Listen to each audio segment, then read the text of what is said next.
احمق لوگ کہیں گے کہ مسلمان جس قبلے پر پہلے سے چلے آتے تھے اب اس سے کیوں منہ پھیر بیٹھے؟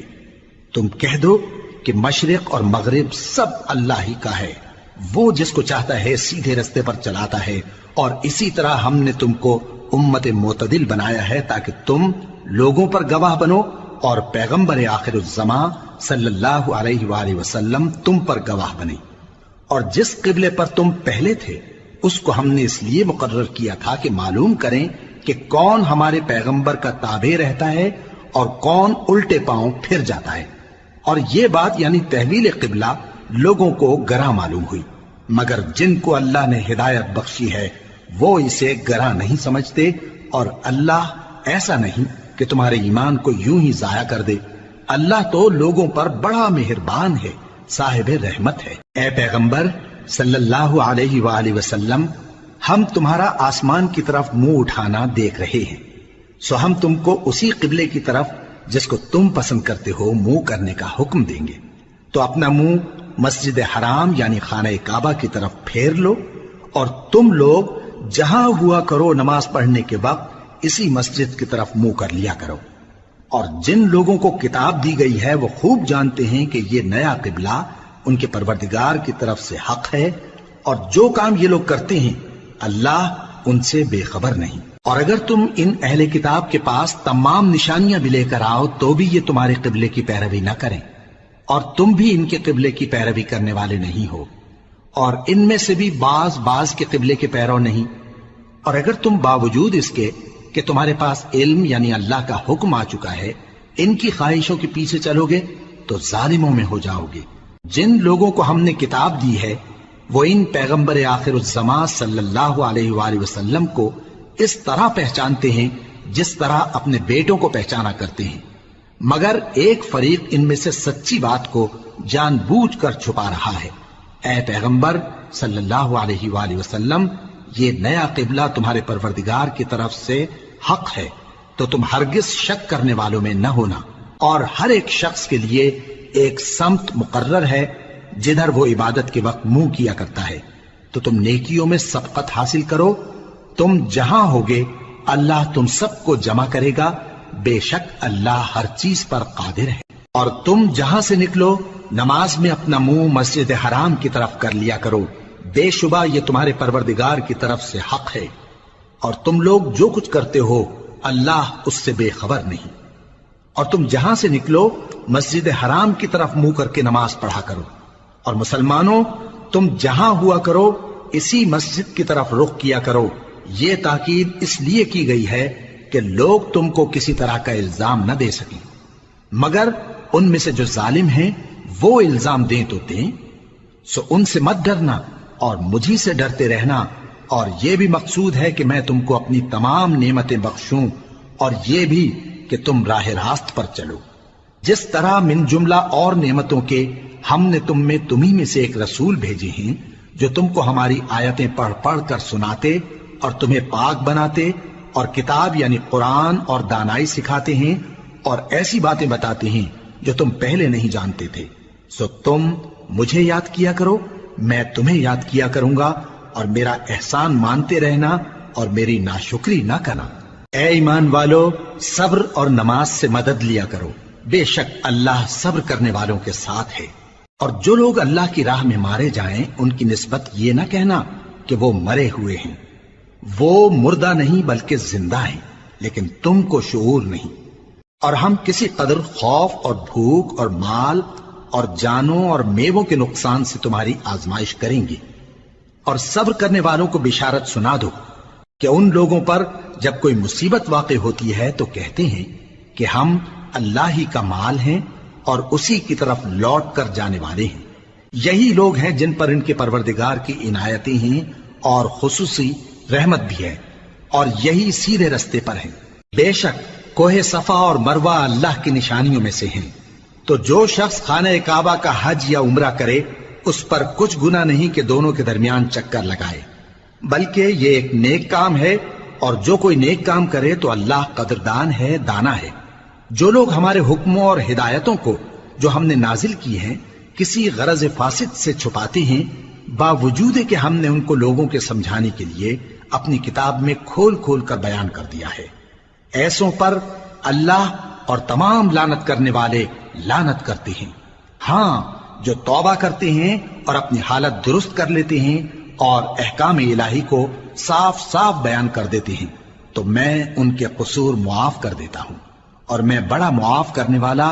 بڑا مہربان ہوں۔ جو لوگ کافر ہوئے اور کافر ہی مرے، ایسوں پر اللہ کی اور فرشتوں کی اور انسانوں کی سب کی لعنت، وہ ہمیشہ اسی لعنت میں گرفتار رہیں گے۔ ان سے نہ تو عذاب ہلکا ہی کیا جائے گا اور نہ انہیں کچھ مہلت ملے گی۔ اور لوگوں، تمہارا معبود ایک ہی معبود ہے، اس بڑے مہربان اور رحم والے کے سوا کوئی عبادت کے لائق نہیں۔ بے شک آسمانوں اور زمین کے پیدا کرنے میں اور رات اور دن کے ایک دوسرے کے پیچھے آنے جانے میں اور کشتیوں اور جہازوں میں جو سمندر میں لوگوں کے فائدے کے لیے رواں ہیں، اور میں جس کو اللہ آسمان سے برساتا اور اس سے زمین کو اس کے مردہ ہو جانے کے بعد زندہ یعنی خشک ہو جانے کے بعد سرسبز کر دیتا ہے، اور زمین پر ہر قسم کے جانور پھیلانے میں اور ہواؤں کے چلانے میں اور بادلوں میں جو آسمان اور زمین کے درمیان گھرے رہتے ہیں، عقل مندوں کے لیے اللہ کی قدرت کی نشانیاں ہیں۔ اور بعض لوگ ایسے ہیں جو غیر اللہ کو اللہ کا شریک بناتے اور ان سے اللہ کی سی محبت کرتے ہیں، لیکن جو ایمان والے ہیں وہ تو اللہ ہی کے سب سے زیادہ دوست دار ہیں۔ اور اے کاش ظالم لوگ جو بات عذاب کے وقت دیکھیں گے اب دیکھ لیتے کہ سب طرح کی طاقت اللہ ہی کو ہے، اور یہ کہ اللہ سخت عذاب کرنے والا ہے۔ اس دن کفر کے پیشوا اپنے پیروں سے بیزاری ظاہر کریں گے اور دونوں عذاب الہی دیکھ لیں گے اور ان کے آپس کے تعلقات منقطع ہو جائیں گے۔ یہ حال دیکھ کر پیروی کرنے والے حسرت سے کہیں گے کہ اے کاش ہمیں پھر دنیا میں جانا نصیب ہو، تاکہ جس طرح یہ ہم سے بیزار ہو رہے ہیں اسی طرح ہم بھی ان سے بیزار ہوں۔ اس طرح اللہ ان کے اعمال حسرت بنا کر دکھائے گا اور وہ دوزخ سے نکل نہیں سکیں گے۔ لوگوں، جو چیزیں زمین میں حلال طیب ہیں وہ کھاؤ، اور شیطان کے قدموں پر نہ چلو، وہ تمہارا کھلا دشمن ہے۔ وہ تو تم کو برائی اور بے حیائی ہی کے کام کرنے کو کہتا ہے، اور یہ بھی کہ اللہ کی نسبت ایسی باتیں کہو جن کا تمہیں کچھ بھی علم نہیں۔ اور جب ان لوگوں سے کہا جاتا ہے کہ جو کتاب اللہ نے نازل فرمائی ہے اس کی پیروی کرو، تو کہتے ہیں نہیں، بلکہ ہم تو اسی چیز کی پیروی کریں گے جس پر ہم نے اپنے باپ دادا کو پایا۔ بھلا اگرچہ ان کے باپ دادا نہ کچھ سمجھتے ہوں اور نہ سیدھے رستے پر ہوں، تب بھی وہ انہی کی تقلید کیے جائیں گے۔ جو لوگ کافر ہیں ان کی مثال اس شخص کی سی ہے جو کسی ایسی چیز کو آواز دے جو پکار اور آواز کے سوا کچھ سن نہ سکے۔ یہ بہرے ہیں، گونگے ہیں، اندھے ہیں کہ کچھ سمجھ ہی نہیں سکتے۔ اے اہل ایمان، جو پاکیزہ چیزیں ہم نے تم کو عطا فرمائی ہیں ان کو کھاؤ، اور اگر اللہ ہی کے بندے ہو تو اس کی نعمتوں کا شکر بھی ادا کرو۔ اس نے تو تم پر بس مرا ہوا جانور اور لہو اور سور کا گوشت اور جس چیز پر اللہ کے سوا کسی اور کا نام پکارا جائے حرام کر دیا ہے۔ ہاں، جو مجبور ہو جائے بشرطے کہ اللہ کی نافرمانی نہ کرے اور حد ضرورت سے باہر نہ نکل جائے، اس پر کچھ گناہ نہیں۔ بے شک اللہ بخشنے والا ہے، رحم کرنے والا ہے۔ جو لوگ اللہ کی کتاب سے ان آیتوں اور ہدایتوں کو جو اس نے نازل فرمائی ہیں چھپاتے اور ان کے بدلے تھوڑی سی قیمت یعنی دنیاوی منفعت حاصل کرتے ہیں، وہ اپنے پیٹوں میں محض آگ بھرتے ہیں۔ ایسے لوگوں سے اللہ قیامت کے دن نہ کلام کرے گا اور نہ ان کو گناہوں سے پاک کرے گا، اور ان کے لیے دکھ دینے والا عذاب ہے۔ یہ وہ لوگ ہیں جنہوں نے ہدایت چھوڑ کر گمراہی اور بخشش چھوڑ کر عذاب خرید لیا۔ یہ آتش جہنم کی کیسی برداشت کرنے والے ہیں۔ یہ اس لیے کہ اللہ نے کتاب سچائی کے ساتھ نازل فرمائی، اور جن لوگوں نے اس کتاب میں اختلاف کیا وہ ضد میں آ کر نیکی سے دور ہو گئے ہیں۔ نیکی یہی نہیں کہ تم مشرق و مغرب کو قبلہ سمجھ کر ان کی طرف منہ کر لو، بلکہ نیکی یہ ہے کہ لوگ اللہ پر اور روز آخر پر اور فرشتوں پر اور اللہ کی کتاب پر اور پیغمبروں پر ایمان لائیں، اور مال باوجود عزیز رکھنے کے رشتہ داروں اور یتیموں اور محتاجوں اور مسافروں اور مانگنے والوں کو دیں،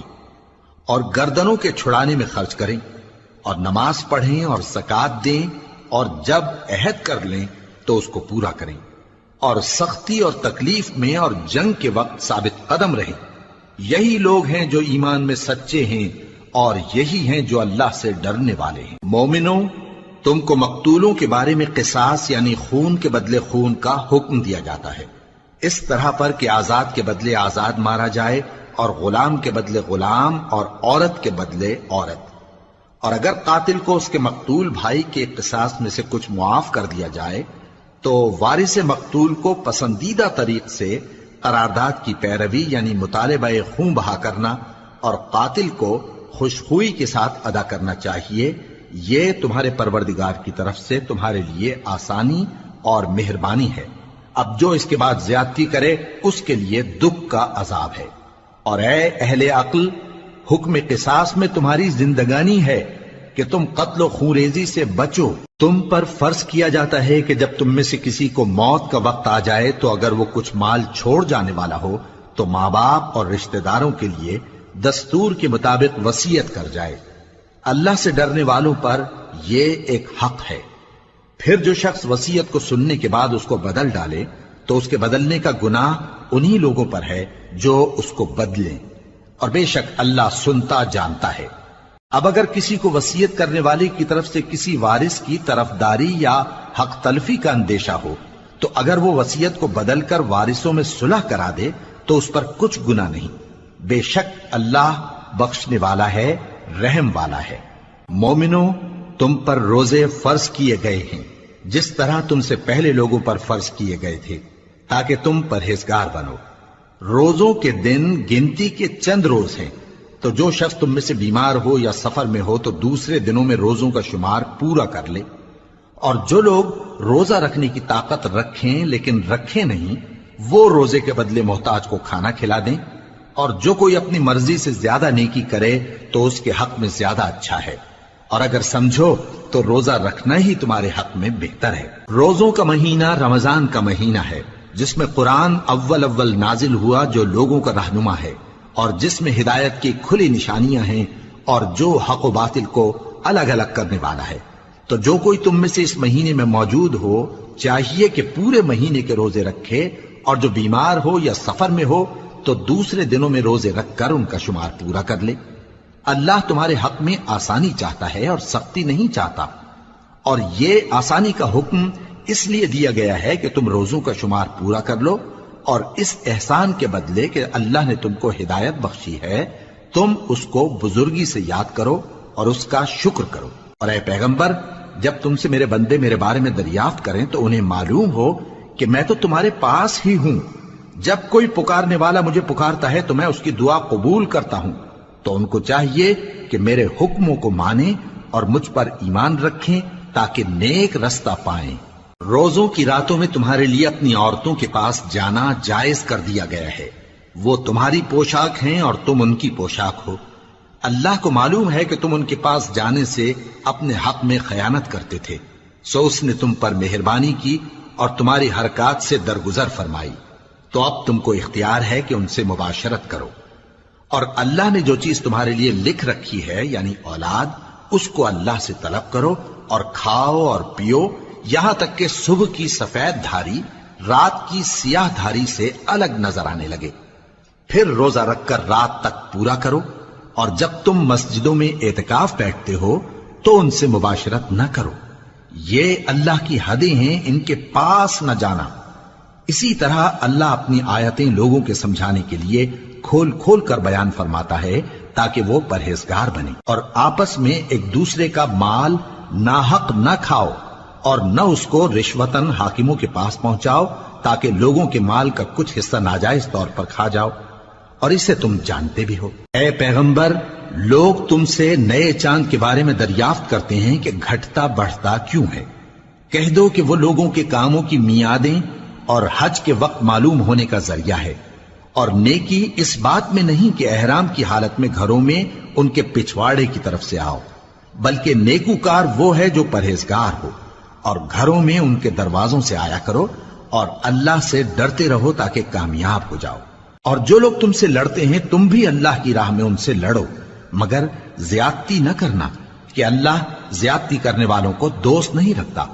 اور ان کو جہاں پاؤ قتل کر دو، اور جہاں سے انہوں نے تم کو نکالا ہے یعنی مکے سے، وہاں سے تم بھی ان کو نکال دو۔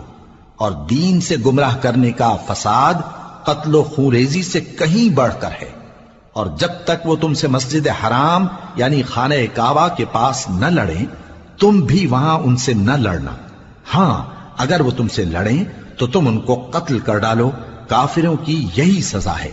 پھر اگر وہ باز آ جائیں تو اللہ بخشنے والا ہے، رحم کرنے والا ہے۔ اور ان سے اس وقت تک لڑتے رہنا کہ فساد نابود ہو جائے اور ملک میں اللہ ہی کا دین غالب ہو جائے۔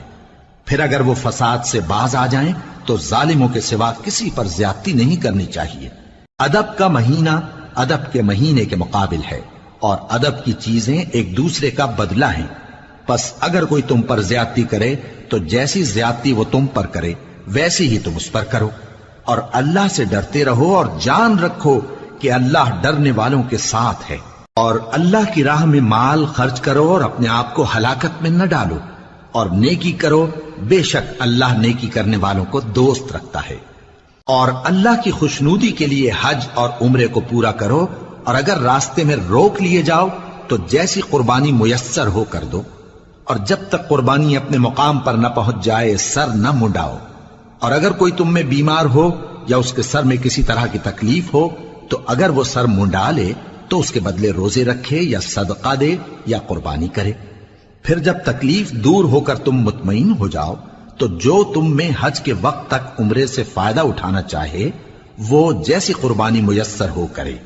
اور جس کو قربانی نہ ملے وہ 3 روزے ایام حج میں رکھے اور 7 جب واپس ہو، یہ پورے 10 ہوئے۔ یہ حکم اس شخص کے لیے ہے جس کے اہل و عیال مکے میں نہ رہتے ہوں۔ اور اللہ سے ڈرتے رہو اور جان رکھو کہ اللہ سخت عذاب دینے والا ہے۔ حج کے مہینے معین ہیں جو معلوم ہیں، تو جو شخص ان مہینوں میں حج کی نیت کر لے تو حج کے دنوں میں نہ عورتوں سے اختلاط کرے، نہ کوئی برا کام کرے اور نہ کسی سے جھگڑے۔ اور جو نیک کام تم کرو گے وہ اللہ کو معلوم ہو جائے گا۔ اور زاد راہ یعنی رستے کا خرچ ساتھ لے جاؤ، کیونکہ بہترین زاد راہ پرہیزگاری ہے۔ اور اے اہل عقل مجھی سے ڈرتے رہو، اس کا تمہیں کچھ گناہ نہیں کہ حج کے دنوں میں بذریعہ تجارت اپنے پروردگار سے روزی طلب کرو۔ اور جب عرفات سے واپس ہونے لگو تو مشعر حرام یعنی مزدلفہ میں اللہ کا ذکر کرو، اور اس طرح ذکر کرو جس طرح اس نے تم کو سکھایا، اور اس سے پیشتر تم لوگ ان طریقوں سے محض ناواقف تھے۔ پھر جہاں سے اور لوگ واپس ہوں وہیں سے تم بھی واپس ہو، اور اللہ سے بخشش مانگو، بے شک اللہ بخشنے والا ہے، رحمت کرنے والا ہے۔ پھر جب حج کے تمام ارکان پورے کر چکو تو منا میں اللہ کو یاد کرو جس طرح اپنے باپ دادا کو یاد کیا کرتے تھے، بلکہ اس سے بھی زیادہ۔ اور بعض لوگ ایسے ہیں جو اللہ سے التجا کرتے ہیں کہ اے پروردگار ہم کو جو دینا ہے دنیا ہی میں دے دے، اور ایسے لوگوں کا آخرت میں کچھ حصہ نہیں۔ اور بعض ایسے ہیں کہ دعا کرتے ہیں کہ پروردگار ہم کو دنیا میں بھی نعمت عطا فرما اور آخرت میں بھی نعمت بخشیو اور دوزخ کے عذاب سے محفوظ رکھیو۔ یہی لوگ ہیں جن کے لیے ان کے کاموں کا حصہ یعنی اجر نیک تیار ہے، اور اللہ جلد حساب لینے والا ہے۔ اور قیام منا کے دنوں میں جو گنتی کے دن ہیں اللہ کو یاد کرو۔ اگر کوئی جلدی کرے اور 2 ہی دن میں چل دے تو اس پر بھی کچھ گناہ نہیں، اور جو بات تک ٹھہرا رہے اس پر بھی کچھ گناہ نہیں۔ یہ باتیں اس شخص کے لیے ہیں جو اللہ سے ڈرے، اور تم لوگ اللہ سے ڈرتے رہو اور جان رکھو کہ تم سب اس کے پاس جمع کیے جاؤ گے۔ اور کوئی شخص تو ایسا ہے جس کی گفتگو دنیا کی زندگی میں تم کو دلکش معلوم ہوتی ہے، اور وہ اپنے معافی ضمیر پر یعنی اس بات پر جو اس کے دل میں ہے اللہ کو گواہ بناتا ہے، حالانکہ وہ سخت جھگڑالو ہے۔ اور جب پیٹ پھیر کر چلا جاتا ہے تو زمین میں دوڑتا پھرتا ہے تاکہ اس میں فتنہ انگیزی کرے اور کھیتی کو برباد اور انسانوں اور حیوانوں کی نسل کو نابود کر دے، اور اللہ فتنہ انگیزی کو پسند نہیں کرتا۔ اور جب اس سے کہا جاتا ہے کہ اللہ سے خوف کر تو غرور اس کو گناہ میں پھنسا دیتا ہے، سو اس کو جہنم کافی ہے اور وہ بہت برا ٹھکانہ ہے۔ اور کوئی شخص ایسا ہے کہ اللہ کی خوشنودی حاصل کرنے کے لیے اپنی جان بیچ ڈالتا ہے، اور اللہ بندوں پر بہت مہربان ہے۔ مومنوں، اسلام میں پورے پورے داخل ہو جاؤ اور شیطان کے پیچھے نہ چلو، وہ تو تمہارا کھلا دشمن ہے۔ پھر اگر تم احکام روشن پہنچ جانے کے بعد لڑکھڑا جاؤ تو جان رکھو کہ اللہ غالب ہے، حکمت والا ہے۔ کیا یہ لوگ اسی بات کے منتظر ہیں کہ ان پر اللہ کا عذاب بادل کے سائبانوں میں آ نازل ہو اور فرشتے بھی اتر آئیں اور کام تمام کر دیا جائے؟ اور سب کاموں کا رجوع اللہ ہی کی طرف ہے۔ اے پیغمبر، بنی اسرائیل سے پوچھو کہ ہم نے ان کو کتنی کھلی نشانیاں دیں، اور جو شخص اللہ کی نعمت کو اپنے پاس آنے کے بعد بدل دے تو اللہ سخت عذاب کرنے والا ہے۔ اور جو کافر ہیں ان کے لیے دنیا کی زندگی خوشنما کر دی گئی ہے، اور وہ مومنوں سے تمسخر کرتی ہیں، لیکن جو پرہیزگار ہیں وہ قیامت کے دن ان سے اوپر ہوں گے۔ اور اللہ جس کو چاہتا ہے بے حساب رزق دیتا ہے۔ پہلے تو سب لوگوں کا ایک ہی مذہب تھا، لیکن وہ آپس میں اختلاف کرنے لگے تو اللہ نے ان کی طرف بشارت دینے والے اور ڈر سنانے والے پیغمبر بھیجے، اور ان پر سچائی کے ساتھ کتابیں نازل کی تاکہ جن امور میں لوگ اختلاف کرتے تھے ان کا ان میں فیصلہ کر دے۔ اور اس میں اختلاف بھی انہی لوگوں نے کیا جن کو کتاب دی گئی تھی، باوجود کہ ان کے پاس کھلے ہوئے احکام آ چکے تھے، اور یہ اختلاف انہوں نے صرف آپس کی ضد سے کیا۔ تو جس امر حق میں وہ اختلاف کرتے تھے اللہ نے اپنی مہربانی سے مومنوں کو اس کی راہ دکھا دی، اور اللہ جس کو چاہتا ہے سیدھا رستہ دکھا دیتا ہے۔ کیا تم یہ خیال کرتے ہو کہ یوں ہی بہشت میں داخل ہو جاؤ گے، اور ابھی تم کو پہلے لوگوں کی سی مشکلیں تو پیش آئی ہی نہیں؟ ان کو بڑی بڑی سختیاں اور تکلیفیں پہنچیں، اور وہ صعوبتوں میں ہلا ہلا دیے گئے، یہاں تک کہ پیغمبر اور مومن لوگ جو ان کے ساتھ تھے سب پکار اٹھے کہ کب اللہ کی مدد آئے گی۔ دیکھو اللہ کی مدد ان قریب آیا چاہتی ہے۔ اے نبی، لوگ تم سے پوچھتے ہیں کہ اللہ کی راہ میں کس طرح کا مال خرچ کریں۔ کہہ دو کہ جو چاہو خرچ کرو، لیکن جو مال خرچ کرنا چاہو وہ درجہ بدرجہ اہل استحقاق یعنی ماں باپ کو اور قریب کے رشتہ داروں کو اور یتیموں کو اور محتاجوں کو اور مسافروں کو سب کو دو، اور جو بھلائی تم کرو گے اللہ اس کو جانتا ہے۔ مسلمانوں، تم پر اللہ کے رستے میں لڑنا فرض کر دیا گیا ہے، اور وہ تمہیں ناگوار تو ہوگا، مگر عجب نہیں کہ ایک چیز تم کو بری لگے اور وہ تمہارے حق میں بھلی ہو، اور عجب نہیں کہ ایک چیز تم کو بھلی لگے اور وہ تمہارے لیے مضر ہو، اور ان باتوں کو اللہ ہی بہتر جانتا ہے اور تم نہیں جانتے۔ اے پیغمبر، لوگ تم سے عزت والے مہینوں میں لڑائی کرنے کے بارے میں دریافت کرتے ہیں، کہہ دو کہ ان میں لڑنا بڑا گناہ ہے، اور اللہ کی راہ سے روکنا اور اس سے کفر کرنا اور مسجد حرام یعنی خانہ کعبہ میں جانے سے بند کرنا اور اہل مسجد کو اس میں سے نکال دینا جو یہ کفار کرتے ہیں، اللہ کے نزدیک اس سے بھی زیادہ گناہ ہے، اور فتنہ انگیزی خونریزی سے بھی بڑھ کر ہے۔ اور یہ لوگ ہمیشہ تم سے لڑتے رہیں گے، یہاں تک کہ اگر مقدور رکھیں تو تم کو تمہارے دین سے پھیر دیں، اور جو کوئی تم میں سے اپنے دین سے پھر کر کافر ہو جائے گا اور کافر ہی مرے گا تو ایسے لوگوں کے اعمال دنیا اور آخرت دونوں میں برباد ہو جائیں گے، اور یہی لوگ دوزخ میں جانے والے ہیں جس میں ہمیشہ رہیں گے۔ جو لوگ ایمان لائے اور اللہ کے لیے وطن چھوڑ گئے اور کفار سے جنگ کرتے رہے وہی اللہ کی رحمت کے امیدوار ہیں، اور اللہ بخشنے والا ہے، رحمت کرنے والا ہے۔ اے پیغمبر، لوگ تم سے شراب اور جوئے کا حکم دریافت کرتے ہیں، کہہ دو کہ ان میں گناہ بڑے ہیں اور لوگوں کے لیے کچھ فائدے بھی ہیں، مگر ان کے گناہ فائدوں سے کہیں زیادہ ہیں۔ اور یہ بھی تم سے پوچھتے ہیں کہ اللہ کی راہ میں کون سا مال خرچ کریں، کہہ دو کہ جو ضرورت سے زیادہ ہو۔ اس طرح اللہ تمہارے لیے اپنے احکام کھول کھول کر بیان فرماتا ہے تاکہ تم سوچو، یعنی دنیا اور آخرت کی باتوں میں غور کرو۔ اور تم سے یتیموں کے بارے میں بھی دریافت کرتے ہیں، کہہ دو کہ ان کی حالت کی اصلاح بہت اچھا کام ہے، اور اگر تم ان سے مل جل کر رہنا یعنی خرچ اکٹھا رکھنا چاہو تو وہ تمہارے بھائی ہیں، اور اللہ خوب جانتا ہے کہ خرابی کرنے والا کون ہے اور اصلاح کرنے والا کون۔ اور اگر اللہ چاہتا تو تم کو تکلیف میں ڈال دیتا، بے شک اللہ غالب ہے، حکمت والا ہے۔ اور مومنوں مشرک عورتوں سے جب تک وہ ایمان نہ لائیں نکاح نہ کرنا، کیونکہ مشرک عورت خواہ تم کو کیسی ہی بھلی لگے اس سے مومن لونڈی بہتر ہے، اور اسی طرح مشرک مرد جب تک ایمان نہ لائیں مومن عورتوں کو ان کی زوجیت میں نہ دینا، کیونکہ مشرک مرد سے خواہ وہ تم کو کیسا ہی بھلا لگے مومن غلام بہتر ہے۔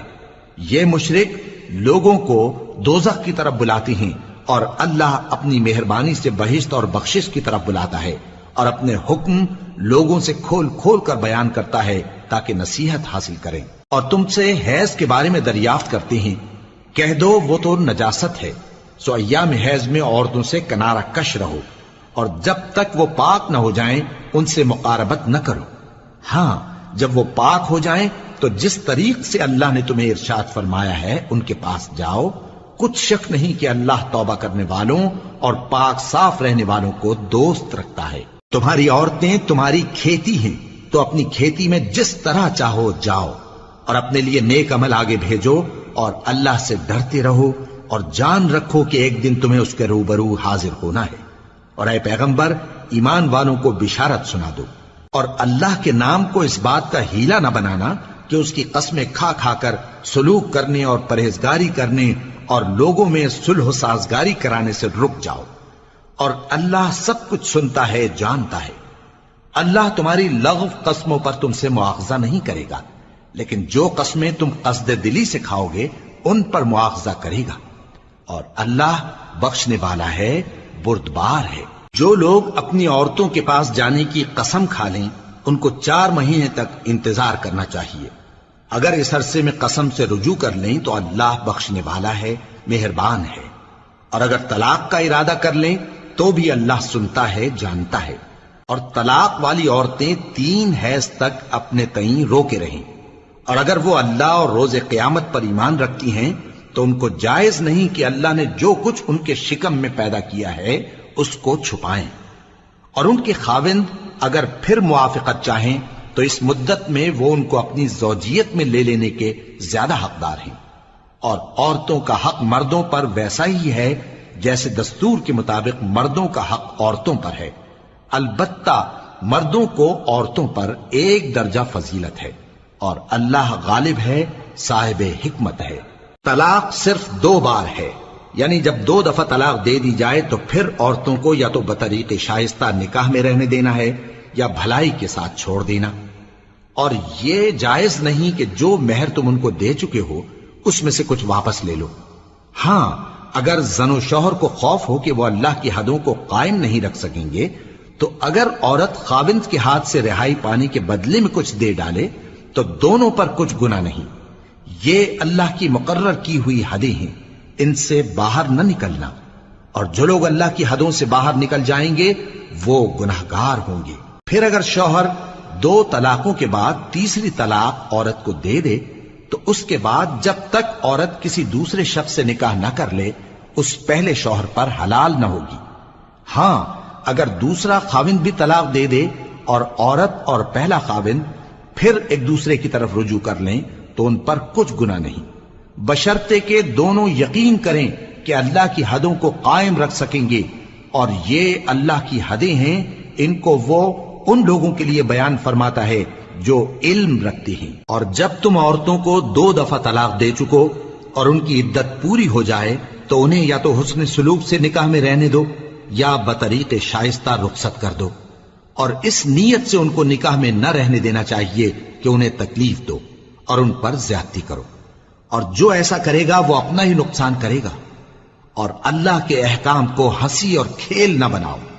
اور اللہ نے تم کو جو نعمتیں بخشی ہیں اور تم پر جو کتاب اور دانائی کی باتیں نازل کی ہیں جن سے وہ تمہیں نصیحت فرماتا ہے ان کو یاد کرو، اور اللہ سے ڈرتے رہو، اور جان رکھو کہ اللہ ہر چیز سے واقف ہے۔ اور جب تم عورتوں کو طلاق دے چکو اور ان کی عدت پوری ہو جائے تو ان کو اپنے شوہروں کے ساتھ جب وہ آپس میں جائز طور پر راضی ہو جائیں نکاح کرنے سے مت روکو۔ اس حکم سے اس شخص کو نصیحت کی جاتی ہے جو تم میں اللہ اور روز آخر پر یقین رکھتا ہے، یہ تمہارے لیے نہایت خوب اور بہت پاکیزگی کی بات ہے، اور اللہ جانتا ہے اور تم نہیں جانتے۔ اور مائیں اپنے بچوں کو پورے 2 سال دودھ پلائیں یہ حکم اس شخص کے لیے ہے جو پوری مدت تک دودھ پلوانا چاہے، اور دودھ پلانے والی ماؤں کا کھانا اور کپڑا دستور کے مطابق باپ کے ذمے ہوگا۔ کسی شخص کو اس کی طاقت سے زیادہ تکلیف نہیں دی جاتی، تو یاد رکھو کہ نہ تو ماں کو اس کے بچے کے سبب نقصان پہنچایا جائے اور نہ باپ کو اس کی اولاد کی وجہ سے نقصان پہنچایا جائے، اور اسی طرح نان و نفقہ بچے کے وارث کے ذمے ہے۔ اور اگر دونوں یعنی ماں باپ آپس کی رضامندی اور صلاح سے بچے کا دودھ چھڑانا چاہیں تو ان پر کچھ گناہ نہیں، اور اگر تم اپنی اولاد کو دودھ پلوانا چاہو تو تم پر کچھ گناہ نہیں، بشرطے کہ تم دودھ پلانے والیوں کو دستور کے مطابق ان کا حق جو تم نے دینا کیا تھا دے دو، اور اللہ سے ڈرتے رہو اور جان رکھو کہ جو کچھ تم کرتے ہو اللہ اس کو دیکھ رہا ہے۔ اور جو لوگ تم میں سے مر جائیں اور عورتیں چھوڑ جائیں تو وہ عورتیں 4 مہینے اور 10 دن اپنے آپ کو روکے رہیں، اور جب یہ عدت پوری کر چکیں اور اپنے حق میں پسندیدہ کام یعنی نکاح کر لیں تو تم پر کچھ گناہ نہیں، اور اللہ تمہارے سب کاموں سے واقف ہے۔ اگر تم اشارے کنائے میں عورتوں کو نکاح کا پیغام بھیجو یا نکاح کی خواہش کو اپنے دلوں میں مخفی رکھو تو تم پر کچھ گناہ نہیں۔ اللہ کو معلوم ہے کہ تم ان سے نکاح کا ذکر کرو گے، مگر ایام عدت میں اس کے سوا کے دستور کے مطابق کوئی بات کہہ دو، پوشیدہ طور پر ان سے قول و قرار نہ کرنا، اور جب تک عدت پوری نہ ہو لے نکاح کا پختہ ارادہ نہ کرنا، اور جان رکھو کہ جو کچھ تمہارے دلوں میں ہے اللہ کو سب معلوم ہے، تو اس سے ڈرتے رہو اور جان رکھو کہ اللہ بخشنے والا ہے، حلم والا ہے۔ اور اگر تم عورتوں کو ان کے پاس جانے یا ان کا مہر مقرر کرنے سے پہلے طلاق دے دو تو تم پر کچھ گناہ نہیں، ہاں ان کو دستور کے مطابق کچھ خرچ ضرور دو، یعنی مقدور والا اپنے مقدور کے مطابق دے اور تنگ دست اپنی حیثیت کے مطابق۔ نیک لوگوں پر یہ ایک طرح کا حق ہے۔ اور اگر تم عورتوں کو ان کے پاس جانے سے پہلے طلاق دے دو لیکن مہر مقرر کر چکے ہو تو آدھا مہر دینا ہوگا۔ ہاں اگر عورتیں مہر بخش دیں یا مرد جن کے ہاتھ میں عقد نکاح ہے اپنا حق چھوڑ دیں اور پورا مہر دے دیں تو ان کو اختیار ہے۔ اور اگر تم مرد لوگ ہی اپنا حق چھوڑ دو تو یہ پرہیزگاری کی بات ہے، اور آپس میں بھلائی کرنے کو فراموش نہ کرنا۔ کچھ شک نہیں کہ اللہ تمہارے سب کاموں کو دیکھ رہا ہے۔ مسلمانوں، سب نمازیں خصوصاً بیچ کی نماز یعنی نماز عصر پورے اہتمام کے ساتھ ادا کرتے رہو اور اللہ کے آگے ادب سے کھڑے رہا کرو۔ پھر اگر تم خوف کی حالت میں ہو تو پیادے یا سوار جس حال میں ہو نماز پڑھ لو۔ پھر جب امن و اطمینان ہو جائے تو جس طریق سے اللہ نے تم کو سکھایا ہے جو تم پہلے نہیں جانتے تھے اللہ کو یاد کرو۔ اور جو لوگ تم میں سے مر جائیں اور عورتیں چھوڑ جائیں وہ اپنی عورتوں کے حق میں وصیت کر جائیں کہ ان کو 1 سال تک خرچ دیا جائے اور گھر سے نہ نکالی جائیں۔ ہاں اگر وہ خود گھر سے چلی جائیں اور اپنے حق میں پسندیدہ کام یعنی نکاح کر لیں تو تم پر کچھ گناہ نہیں، اور اللہ زبردست ہے، حکمت والا ہے۔ اور مطلقہ عورتوں کو بھی دستور کے مطابق نان و نفقہ دینا چاہیے، پرہیزگاروں پر یہ بھی حق ہے۔ اسی طرح اللہ اپنے احکام تمہارے لیے بیان فرماتا ہے تاکہ تم سمجھو۔ بھلا تم نے ان لوگوں کو نہیں دیکھا جو شمار میں ہزاروں ہی تھے اور موت کے ڈر سے اپنے گھروں سے نکل بھاگے تھے، تو اللہ نے ان کو حکم دیا کہ مر جاؤ، پھر ان کو زندہ بھی کر دیا۔ کچھ شک نہیں کہ اللہ لوگوں پر مہربانی رکھتا ہے، لیکن اکثر لوگ شکر نہیں کرتے۔ اور مسلمانوں، اللہ کی راہ میں جہاد کرو اور جان رکھو کہ اللہ سب کچھ سنتا ہے، سب کچھ جانتا ہے۔ کون ہے کہ اللہ کو قرض حسنہ دے کہ وہ اس کے بدلے اس کو کئی گنا زیادہ دے گا، اور اللہ ہی روزی کو تنگ کرتا اور وہی اسے کشادہ کرتا ہے، اور تم اسی کی طرف لوٹ کر جاؤ گے۔ بھلا تم نے بنی اسرائیل کی ایک جماعت کو نہیں دیکھا جس نے موسیٰ کے بعد اپنے پیغمبر سے کہا کہ آپ ہمارے لیے ایک بادشاہ مقرر کر دیں تاکہ ہم اللہ کی راہ میں جہاد کریں؟ پیغمبر نے کہا کہ اگر تم کو جہاد کا حکم دیا جائے تو ایسا تو نہیں کہ لڑنے سے پہلو تہی کرو۔ وہ کہنے لگے کہ ہم اللہ کی راہ میں کیوں نہ لڑیں گے جبکہ ہم وطن سے خارج اور بال بچوں سے جدا کر دیے گئے۔ پھر جب ان کو جہاد کا حکم دیا گیا تو چند اشخاص کے سوا سب پھر گئے، اور اللہ ظالموں سے خوب واقف ہے۔ اور پیغمبر نے ان سے یہ بھی کہا کہ اللہ نے تم پر طالوت کو بادشاہ مقرر فرمایا ہے، وہ بولے کہ اسے ہم پر بادشاہی کا حق کیوں کر ہو سکتا ہے؟